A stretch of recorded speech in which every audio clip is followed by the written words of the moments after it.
पारादीप इफ्को सार कारखाना को अनिर्दिष्ट काल बंद करने को कंपानी कर्तृपक्ष निष्पत्ति नहीं। सप्ताह धरी ट्रक मालिकों धारणा जोगु कर्तृपक्ष एपरी निष्पत्ति नहीं। सार पर आसुवा कंचा माल और कंपानी रे उत्पादित सार को ट्रेन जोगे परिवहन करा जाउछि। याकु ट्रक मालिक संघ विरोध करने सह 40% सार ट्रक जोगे परिवहन करने को दाबी करिथिला, किंतु कर्तृपक्ष एपरी दाबी को अग्राह्य कर देथिले।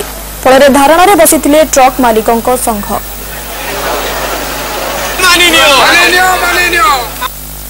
जो एक सिस्टम है, सिस्टम से चलिए और साथ में इफ्को आपको बिजनेस देने के लिए बिल्कुल तैयार है। तो फिर इफ्को को फेस ही करना पड़ेगा, क्योंकि हम जो गरीब किसान है उसको महंगा खाद नहीं दे सकते, और ये रेट में ट्रक बाकी दुनिया में मिल सकती है, तो ये लोग क्यों नहीं सप्लाई करेंगे।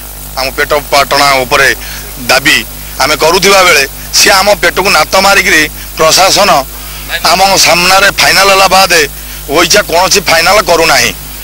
आम धैर्य सहकार आम अपेक्षा करूँ, जेबे दिने दी दिन भितर आम फाइनाल नुहे न हुए आम इफ्कोर अनिर्दिष्ट काल रास्ता अवरोध करूँ।